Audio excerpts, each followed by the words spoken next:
Hello everybody, this is Gregory with 5-Minute Catholic Apologetics and living where 5 minutes of your time may get you to the divine. Today we're going to go back and do another episode on history and talk about the history of Catholicism in China and the dire states that the true Catholic Chinese are in right now. Now before we begin, let's start with a prayer. Nomine Patris et Filii et Spiritui Sancti. Amen. Gloria Patri et Filio et Spiritui Sancto. Secutor in principio et nunc et semper et secula seculorum. Amen. I'll make sure I put banners up here for other episodes we've done on history. 4 reasons why Spain didn't go Protestant, the truth about the Inquisition, the truth about the Crusades, the truth about the French Revolution, and some other ones. China, large country. We got to China around the same time we got to Japan. St. Francis Xavier got into India and eventually rounded into the East Indies and died off the coast of China. This is in the 1500s. Of course, he was a Jesuit. This was just a few years after the Jesuits started. But he really began the kind of the opening of China, but really culminated in Matteo Ricci. Matteo Ricci was a Jesuit, learned man, scholarly man. He was able to spend several years in China to the point where he was able to educate and convert the higher level Chinese aristocracy of the Forbidden Kingdom. And he left records, and he was just a well-regarded, well-established, learned man. And this was in the 1600s, around the same time that Catholicism was flourishing in Japan. And then around the same time, both of the countries started to shut down the Catholics and the Protestants, to be fair, but really at this point there were no Protestants in Japan. We talked about in the episode on Martin Scorsese's movie Silence. That movie does a very good job of kind of detailing what it was like with the persecution in Japan, how the shogunate started to persecute the Catholics there, both the native Japanese ones and the priests that were there. Many were crucified. Again, the movie details it pretty well. The movie is controversial, especially the ending, but the movie does a good job of kind of giving you an idea what it was like. And in China, it was the same thing. And then you saw later on as the Chinese communists who controlled the country for the last 70 years would say, the century of decline, when the British opened up China with the Opium Wars, and really it should be called the Tea War because they needed to get the tea from China, and so the East India Company started to dump opium into China to dope up the people and to dope up the Chinese and to debilitate them, and this eventually led to the Opium War, and that opened up China to Westerners. And then you see from like the 1840s really to when the communists took over in 1949, there was this century of decline from the Chinese perspective. Because you think about it, I mean, they were advanced civilization for several thousands of years. So during this time, the Americans and the Russians and the English and the French all got spheres of influence, and they all had presence in China because, like today, there was a lot of money to be made.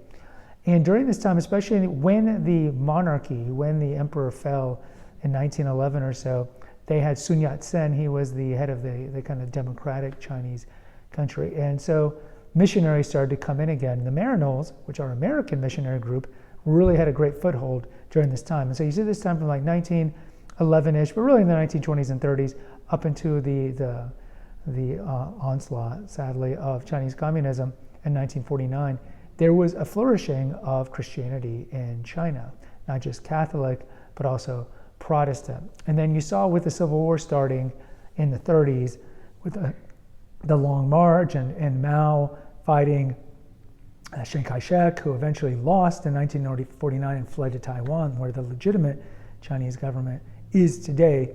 Then you saw when Mao took over the Chinese communists, as expected, as you saw in the Russian Revolution, as you saw in the French Revolution, as you see anywhere communism or Marxist communists take over, they persecute the church, right? Because they want you to worship the state, and they don't want you to worship God.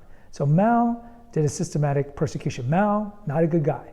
Mao, responsible for tens of millions of deaths, either through the Cultural Revolution, so just straight up persecution of anyone that was even remotely educated, or the collectivization of agriculture, as you saw also happening in North Vietnam, Cambodia, Russia, all these places that collectivize, that always leads to famine. So Mao, power hungry, he only used communism and Marxist communism to get power. I mean, like you saw with the Bolsheviks, with the Russian leaders, they just moved into the Tsar's palace. It was all just a gigantic power grab. They wanted to be the ones in charge. Mao, horrible man. Mao was a horrible man. So not surprisingly, he persecuted the Catholics. Now, he created in the late 50s the kind of alternate mirror Catholic Church, the Catholic Patriotic Association, the CPA, which also is an acronym for the Communist Party of America, which we used to have pretty strong over here. Maybe that's a future episode. We talked about it a little in the episode on Bella Dodd.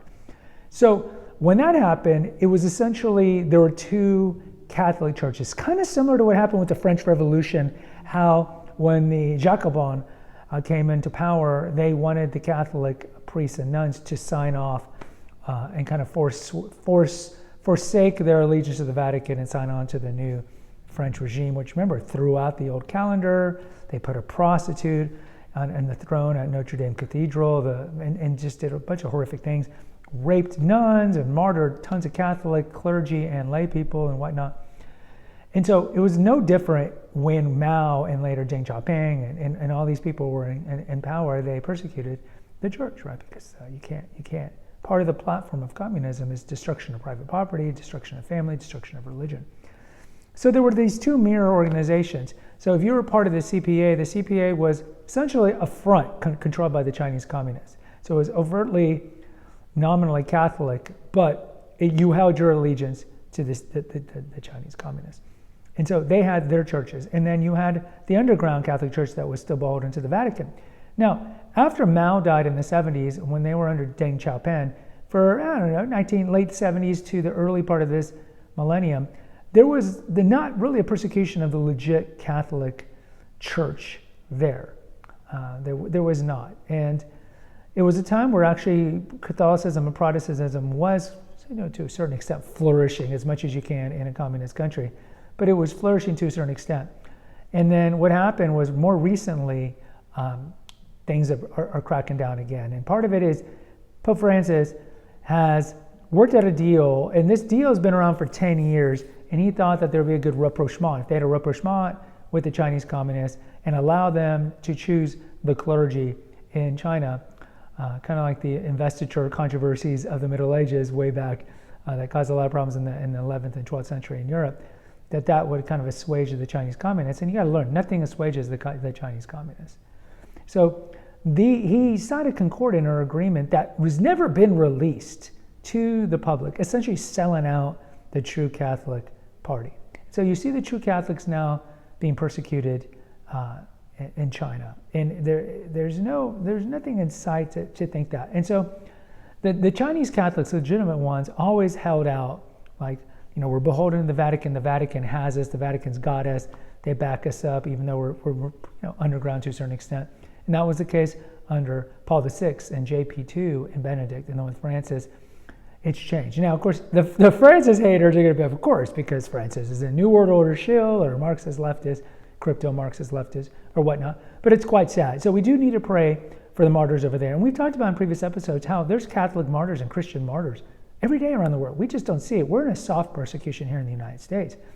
But in Africa, especially in the area where that borders Islam to the north and Christianity to the south, like in Nigeria and Ghana and Burkina Faso and Niger, tons of Christian martyrs. You see it in the Middle East as well, and you certainly see it in China.